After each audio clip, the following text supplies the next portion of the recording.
Good evening, everyone. This is Chris Schultz, FridayNightVictors.com. We are coming to you once again through the Zoom. I've got Frank Vashner with me again, and this time Gary Hoff has decided to Yes, be here, I I'm here. guess. How you doing, Gary? I'm doing good. We started off in my basement. I thought you were going to say we're back in Gary's basement, but no, we're zooming. We're zooming. We're zooming on down the road. So we had a good week one. How did everybody feel about having football back? Frank, you officiated a game. How did it feel? Was it good?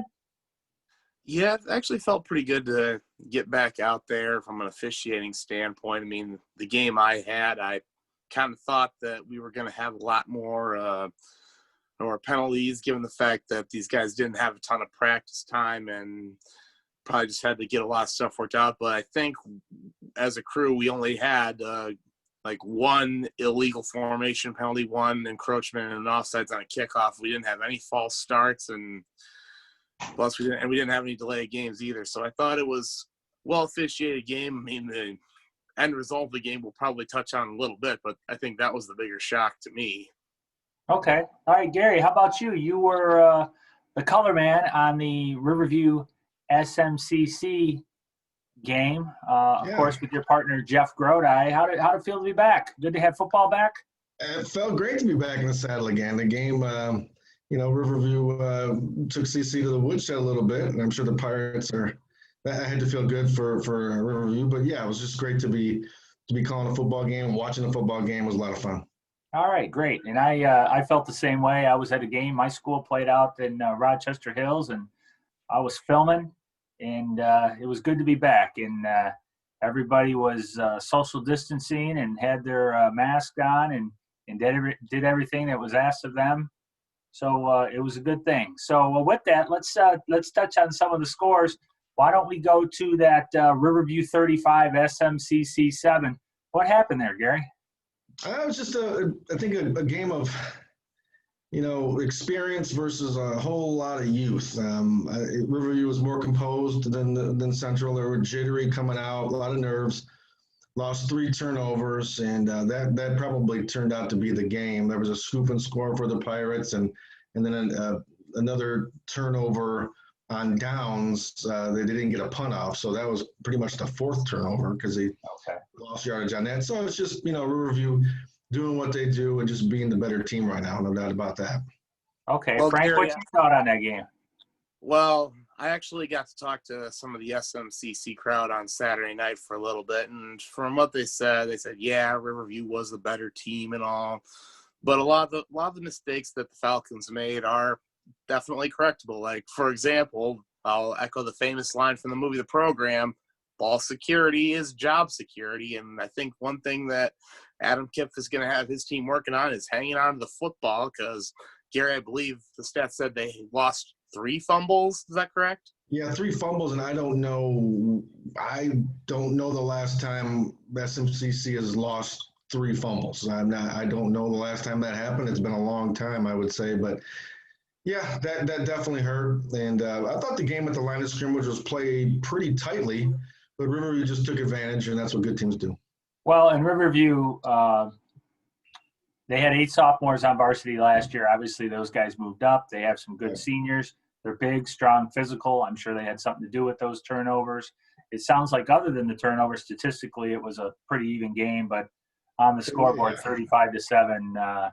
It was not a statistical gem. There was 210 total yards on the Riverview side and 160 something on the Falcons side. So statistically, it was not a gem, but the Pirates will take it all day.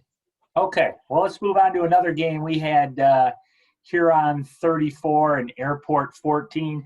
I had picked the Jets here, and I think the two of you had taken Huron. All and right. Frank, we'll go to you first. Does that score surprise you a little bit? Actually, it does surprise me, because I was expecting a really close game, and I figured that Huron would probably sneak one out in the final minutes. But the main reason I went with them is because of experience at the quarterback position, and we kind of saw that with the game that Austin Myers had. 4 touchdown passes, 3 of them to Isaac Smith, who, Chris, you pointed out that he is a game changer. I was not lying, was I? I wasn't lying. And I even talked to some of my SMCC brethren, and they agree with me. Isaac Smith is legit. He's a nightmare to play against. And not only did he catch 3 touchdowns, he took the opening kickoff back to the house as well. So he's someone that's a game changer for them. And they're the main reason why I think Huron was a dark horse in the league to begin with. And now, since they don't have to worry about playing Riverview this year, I think part of the Huron League is going to go through New Boston this year. Gary, do you agree with me? I agree wholeheartedly. I picked along with you Huron to win that game, and it didn't really surprise me that they won by 2-3 touchdowns there. They have the better weapons. I think Myers, he can throw, he can run. He's a dual threat quarterback, big kid, and he's a kid that he can lower the shoulder and get you that yard anytime he wants. And then of course he's got a cannon for an arm and those receivers he has. I mean, Smith, how old is Grade Smith? He's a junior. Isaac Smith is a junior. Yeah. I mean, he's been there forever, it seems, but he's a junior now, and he's still growing. He's still getting faster. He's good right now, but man, give him another year, he's going to be something else. Yeah, I in watching some of the video of the game that I saw, it looked like Austin Myers had all day to throw, and when he didn't, he is very good in the pocket, and he created time for himself. And most of the time he made a good throw. I know on one of the touchdown passes he threw a pass behind Isaac Smith, but Smith just caught it anyways because he literally catches everything. So you said something earlier, Frank, the road could go through New Boston for the Huron League. That's never happened in football. Never been said before. I know. There's a first time for everything, guys. I guess. God almighty. It's the truth. Yeah, it is. So, I mean, we'll see what happens. Obviously, there's a long way to go, and there's some teams in the way. You're gonna have to be Huron to win it. Yeah, I would agree with that. They're not going to be the easy out for anyone. All right, so let's move on to another game. Erie Mason 54, Summerfield 21. The Eagles arrive in the TCC, and Gary, they did what they had to do. They started a little slow, but it was Rob Boudry ball. They throw it around, they run all over the place, and they score points. Yeah, they were down 14-0, or at least that 21-7, something like that. But that's nothing. 21-8. 21-8. So that's nothing. That's Coach Boudry just says, all right, now I can really unleash this offense, and that's exactly what he did. And well, we talk about dual threat quarterback and Myers. Boudry is just as good, and he does a little bit different. He's not 6'3" or whatever Myers is. He's shorter, but I say it. He reminds me of Johnny Manziel. He's a poor man's Johnny Manziel. He's a playmaker. He extends plays. He can get you those yards when he'll roll to his left, roll to his right, and you just can't cover his receivers for that long. And they're going to be, in the TCC, and I would even say if they were still in the LCAA, it'd be a little tougher, but they'd still be a tough out in the LCAA. But in the TCC now, man, they might be the front runner, Mason. I don't know. It's tough. I got Sand Creek #1 in D8 right now, but Mason is that's going to be a great matchup. Sand Creek and Mason. I can't wait. Right? Well, Chris, I think you mentioned that the TCC is like the Big 12 in college football. It's offense, and more offense, and we saw that with Erie Mason. I mean, get down 21-8. Rob Boudry says they don't panic. They just went to work, ripped off 44 unanswered points.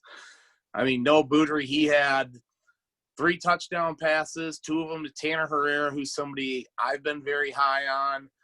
And plus he's got other guys around too, like Ty Mandel, a running back, Bryce Deal, who's someone I've seen play since he was in 8th grade. I've officiated and watched him develop his game as well. Well, and let's give some credit to Erie Mason's offensive line. 4 starters back. I said this last week. Hey, that's why they're gonna be so good this year. And again, I think they even showed they improved on the defensive side as well, because last year against Summerfield they gave up 40. Summerfield puts 21 on them, doesn't score again the rest of the game. So we'll have to see if Erie Mason's defense has really improved in games to come. But let's bring it back a little bit. Pump the brakes. We've seen this story before, haven't we? Mason pummels Summerfield a little bit, and then they get into the LCAA, and then get the much more rugged LCAA and get a hand to them a little bit. Let's see if this team has really turned the corner. And now coming up in the next week or two, we're really going to find out. So, we'll see. We pump the brakes on Mason. I love him every year. I love him.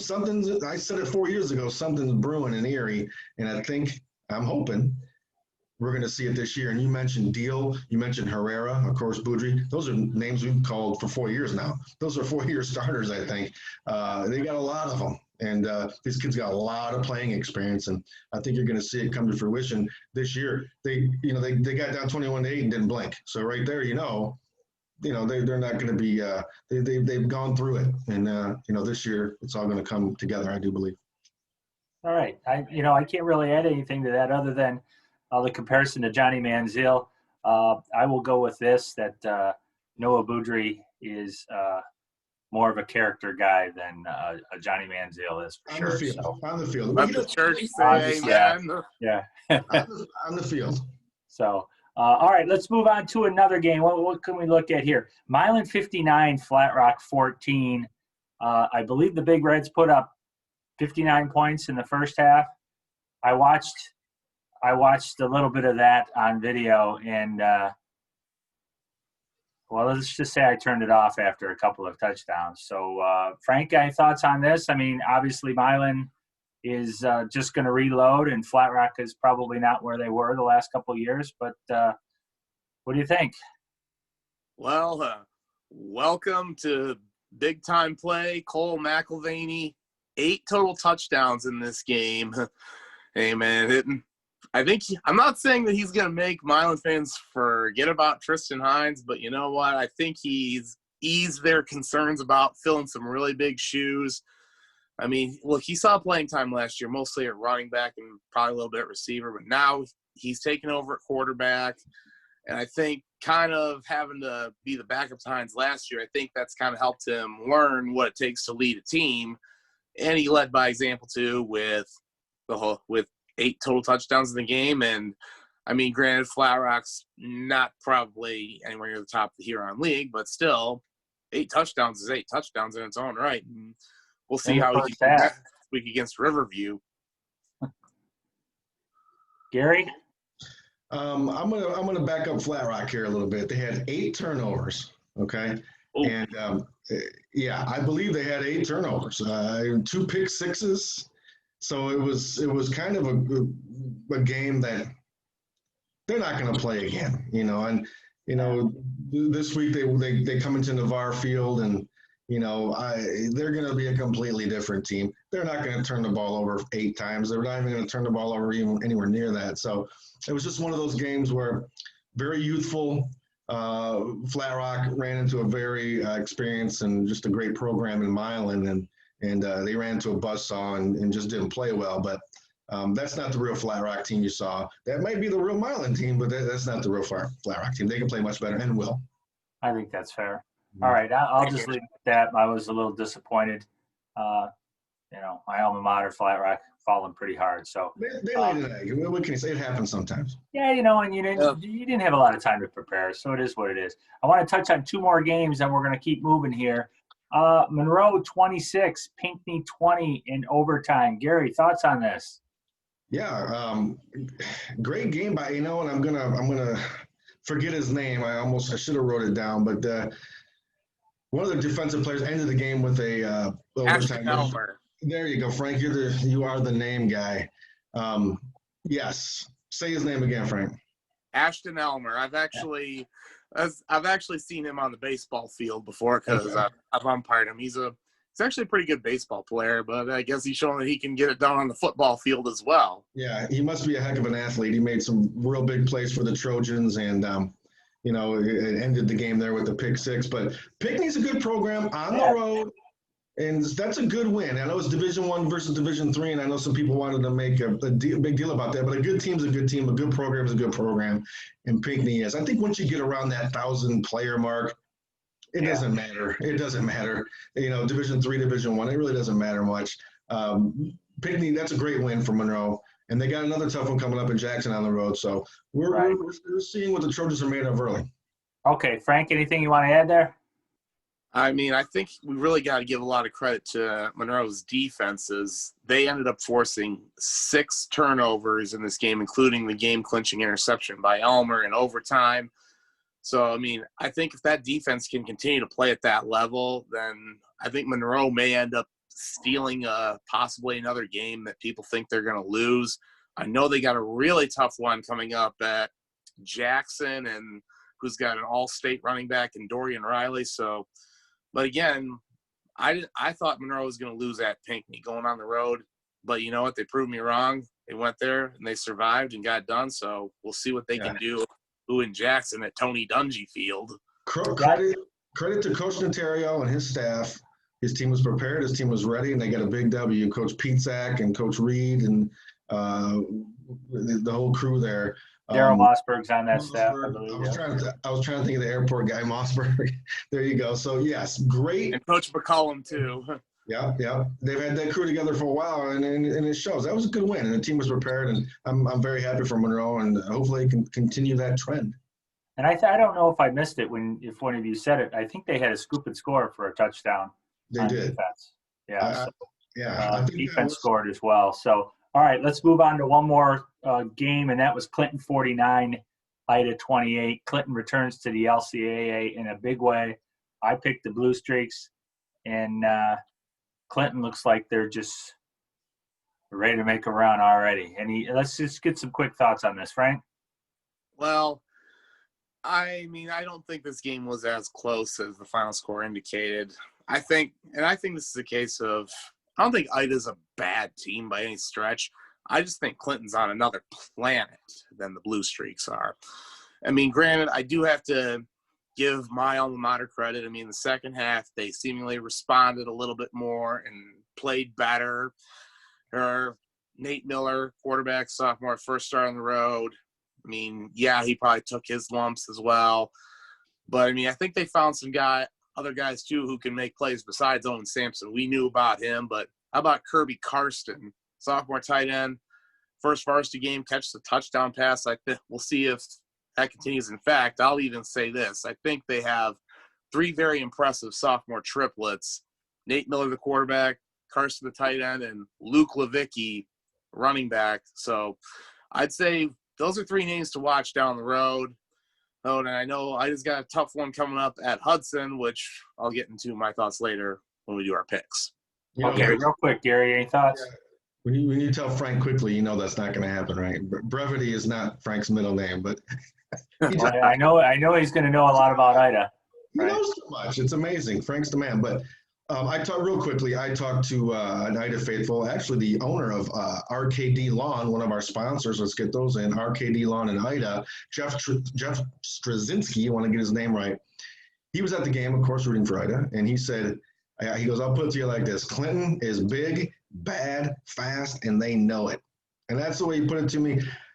Whatever that means, I'm not exactly sure, but it sounds to me like they are, maybe like Frank says, on their planet, and they know they are. So they are a team to look out for. I got them ranked number 2 in Division 7, and I think they belong there. Well, it sounds like a 49-28 score is what it sounds like because of that. So, Right. All right. Well, let's move on. I mean, we've touched on some players. We've touched on some games. Let's move into our picks for this week. And we've got a bunch of them. So I'm just going to start throwing them out there. I'll bounce them off at you guys. And we're going to go 1-0 Monroe, traveling to 1-0 Jackson. Gary, thoughts?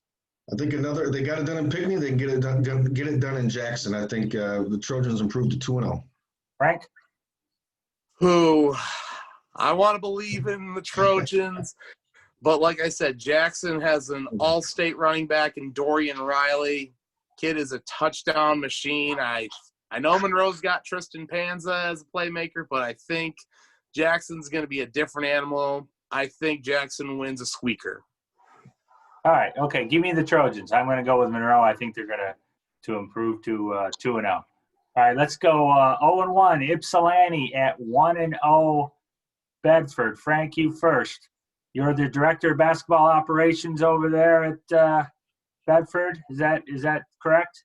Yes, it is. Okay, so let's hear you talk a little bit about those kicking mules as they host Ypsilanti. Well, I know they played Melvindale, AB&T, and I kind of get the feeling that Bedford was just happy to at least get a game in since Ann Arbor Huron wasn't going to play that week. Right. And I think what John Phillips says, they still got some stuff to work out, but I'm not really that sold on Ypsilanti as a football school. I think they're a basketball school, so give me the Kicking Mules. Fun fact, there are 2 basketball players on the roster, Brady Henderson, a quarterback, and Caden Weaver, who is a defensive back, and I think he plays a little bit of running back too. Okay. Mules. Mules. Kicking. All right, just leave it at that. I'm going to go with Bedford as well. All right, let's move on to the LCAA. 0-1 Onstead at 0-1 Dundee. Dundee coming off of a tough loss against Blissfield. Gary, your thoughts? Yeah, I think that's more about Blissfield being really, really good and a new coach taking over in Dundee. That's never easy. And I'm going to go with Onstead. Onstead lost 21-7 last week. Frank, who'd they lose to? Good team. They lost to Brooklyn Columbia. Yeah, and so they lost 21-7 to BCC. I'm going with Onstead. They got a few returning players from last year's semifinal team, and I think the Wildcats are a program that's going to be pretty darn good for a while. All right, Frank. Well, to go along with what Gary said, I mean, Onstead has lost quite a bit from last year's team that made a run to the Final Four. That included their top 2 rushers. But they still return their starting quarterback, Dylan Terryberry, and their 3rd leading rusher, Greg Denkins, and also their kicker, Xander Ouellette. And look, I think Dundee, it's gonna get better for them. It's gonna take some time, but I'm gonna say the Cats win a close one. It might come down to an Ouellette field goal, but it won't. It'll probably be like a 3-point game. I'm going with Onstead. Yeah, I'm going to go with Onstead as well, and I think we lost Gary. I don't know where he went, but there's okay. So, anyways, we're obviously zooming here, people, so we're going to have some errors along the way. Hopefully, Gary shows back somewhere in here. So, there he is. So, I'm going to go with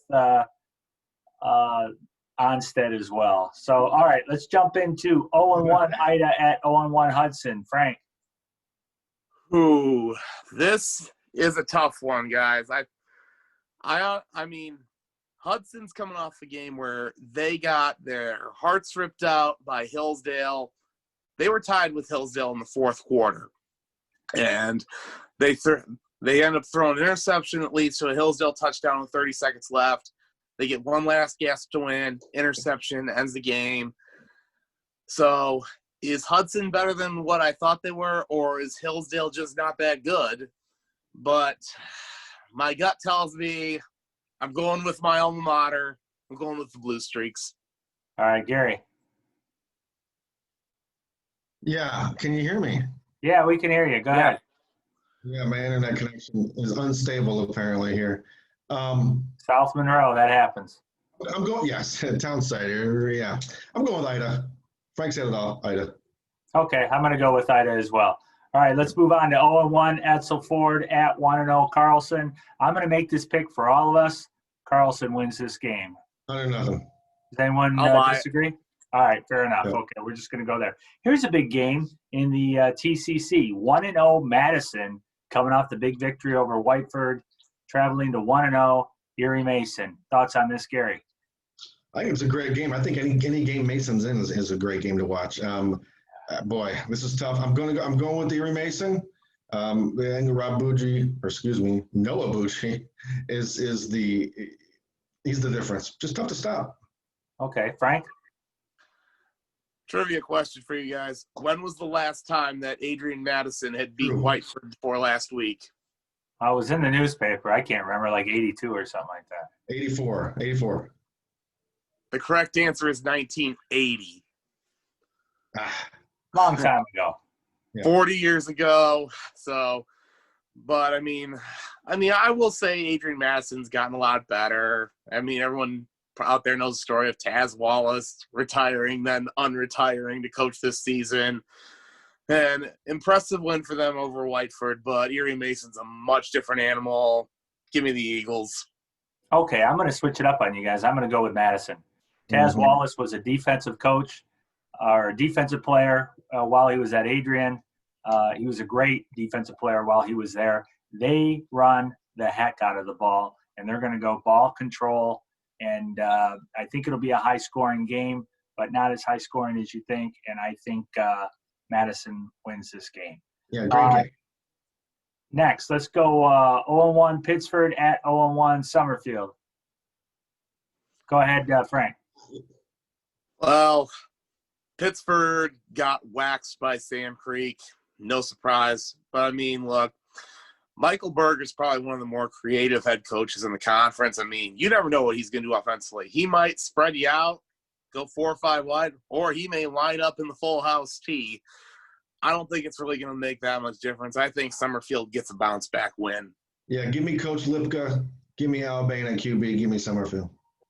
Yeah, I'll go with Summerfield as well, and I will have to agree with what you said about Coach Berger from Pittsford. They're down a little bit talent-wise from where they've been, but that's a very, very good program. And if they get back to where they've been, they're going to be a nice addition to the TCC in football. But they're just down a little bit from where they were 2 years ago when his son was the quarterback there.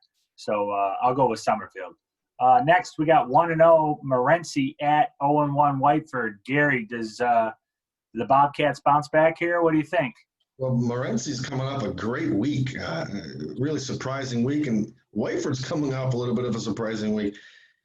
You know, I'm going to go with Morenci in this game. My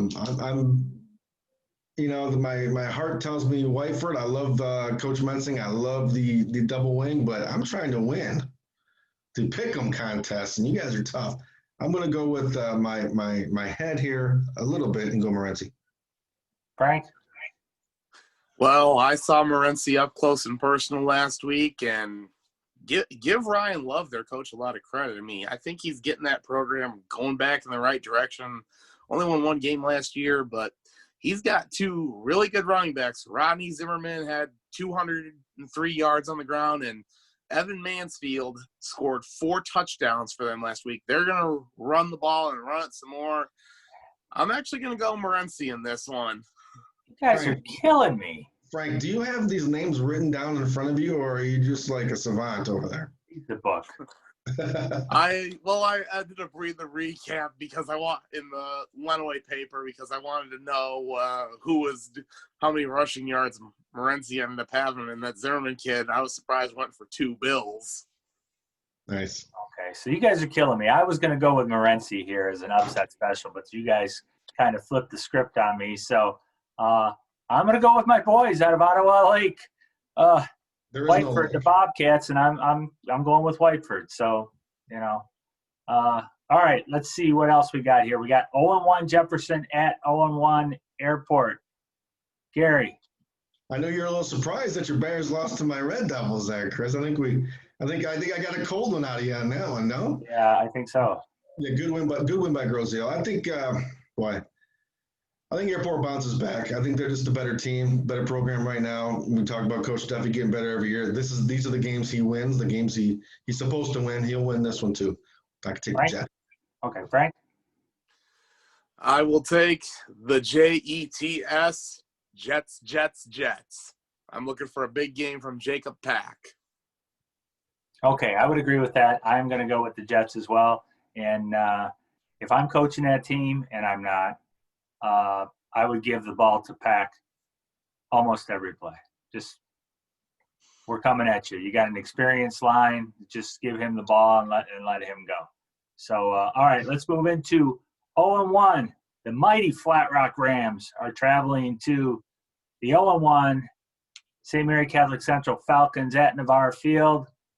Frank, what do you think about this game here?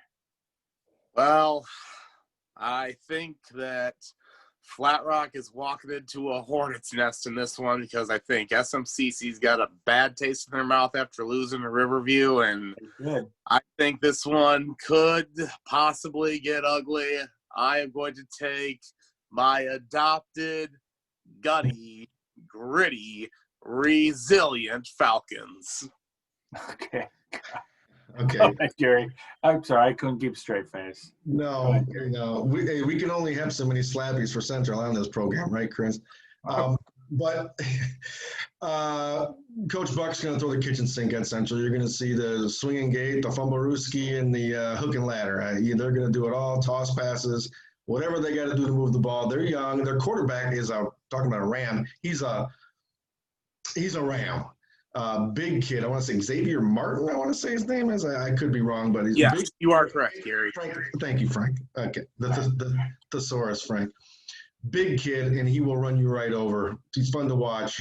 Didn't get to show his stuff as much as he wanted to last week, just too many turnovers. But I'm going to go with the Falcons in this. I think they bounce back. They're going to start figuring things out. A lot of talent on SMCC, a ton. But they got to put it together. Okay, I'm going to go with the green and gold. So of SMCC. So I'll just leave it at that. I can't really. Frank's team. It's Frank's team. So all right, let's. Gary's all about it. We got 2 games left that we're going to pick because we're running out of time. And these Zoom things, you only get so many minutes before they start saying they need money or something. So 1-0 Grow Zeal at 1-0 Huron. There ought to be some fireworks in this game. Last year was a high-scoring overtime game. I think it was like, I don't know, 41-38 or does that sound right, Frank? Right, yes, it is. Okay. So, Frank, who's your pick on this, Grow Zeal or Huron? It'll be at Huron on their new field, I believe. Yep, and I've been kind of driving the Huron bus. I'm going to pick the Chiefs in this one. I'm looking for another big game from Isaac Smith. Maybe the game between the 2 most dynamic players in the Huron League, and Giuseppe Pizzo and Isaac Smith. If this game was on the island, I would take Grow Zeal because you can hardly get on the island anymore. Everything's blocked off. I don't think Huron would be able to get there. But I think the toll bridge is the only way on there now. Yeah, it's in New Boston, but boy, Chris, part of me wants to take the Red Devils. But I just think Myers is too much. He's not going to let him lose. And this just might be Huron's year. But Grow Zeal is going to give him a good game. Yeah, I think it's going to be a great game. I know we've been talking about Isaac Smith, and he looked really fast at Airport the other day. I can only imagine how fast he's going to be on the new turf. Oh, that turf is sweet too. I know, man. It's good.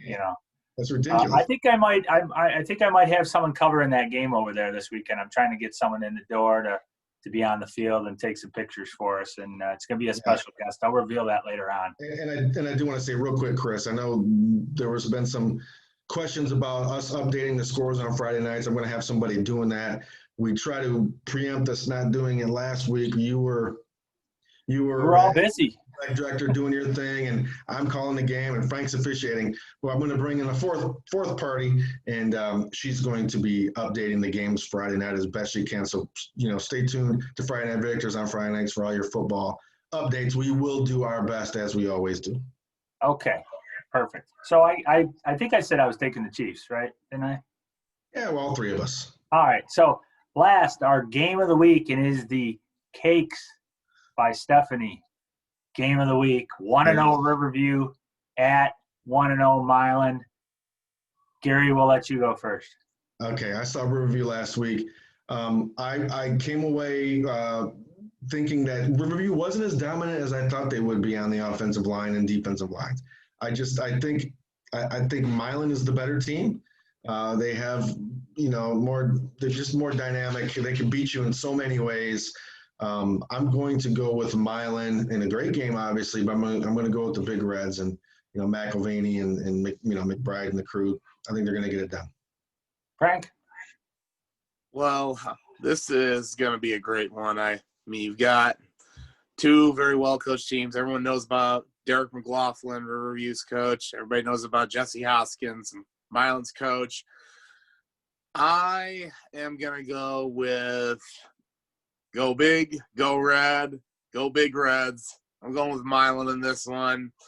And I think that Cole McElvaney showed what he could do last week. I know Riverview is going to be a much bigger challenge, but I still think he's going to make a lot more plays. Okay, I think both of you guys are mistaken. and who you're taking here. Mhm. I'm going to go with the team that I've said all along since last year was the favorite to win the Huron League, and that's the Riverview Pirates. I mean, you said it yourself, Gary. There's a lot of talent at SMCC, right? There is. And they rolled the Falcons. Well, okay. 35-7, 28 points. When was the last time CC lost a game by 28 points? To Riverview in 2017. Well, there you go. Okay, so I'm going to go with Riverview. I think Keep they in will mind, win Chris, it. Keep in mind, Chris, time of possession was 9 minutes to CC's favor. Yards, they were only 40 yards total down yards. And plays ran from scrimmage. Central ran 8 more plays. Those things obviously don't equate to a victory, but I think the game was a little bit, got away from them a little bit. Then, the score really didn't dictate how the game was played at the line of scrimmage. But you take it, but I'm telling you, I think it's gonna be a great game no matter what. All right, so all that stuff you just said doesn't mean anything because the game was 35-7. Yeah. So, anyways, I'm going to go with Riverview. So with that, we got to wrap things up because we're at like 35 minutes. Gary, I think we mentioned our sponsors, Cakes by Stephanie, Lawn Care Guy in Ida. What's that again? I'm bad. Yeah, he's RKD Lawn Service in Ida. Jeff Straczynski, if I can say his name right, big Ida fan. And any lawn care service, snow removal, go see RKD Lawn Service in Ida. And Monroe Sports Varsity Athletic, call Randy over there for all your T-shirt, sweatshirt needs. He's the best, man. I called him last week and said, hey, I need some sweatshirts for this and that. And he got them to me, like quick. Lickety split. So, Frank, you got your last words before we head on out of here? Hold your breath. Well, I'll be occupied again this week. Unfortunately, it won't be anything football related. It's going to be wedding rehearsal for the founder of JJ Sports Video, Jared Jansen. I've got rehearsal on Friday night and then ceremony on Saturday. So hopefully I can sneak away and check Twitter for some scores, or I'll probably get updates from you guys as to what's going on. So that's probably how I'm going to be spending my Friday night, and then Saturday, wedding day. Okay. Gary, you? Anything final? Nothing. I mean, this week 2. We've had no cases of COVID in the Huron League to speak of that we know about, and no one said they're calling off playing. So that's a good thing. That's all I'm worried about right now. Let's move on to week 2. Sounds good to me. And I'm real quick. I'm going to give a shout out to my ATA Lakers. We won our opener against Lutheran Northwest on Friday, 30-0, and we traveled to the defending league champs, Whitmore Lake Trojans, this week. It's going to be 2 teams running the tee. I will be manning some cameras, so we all kind of got something going on again. So with that said, thanks for joining me, guys. FridayNightVictors.com. Good night, everyone.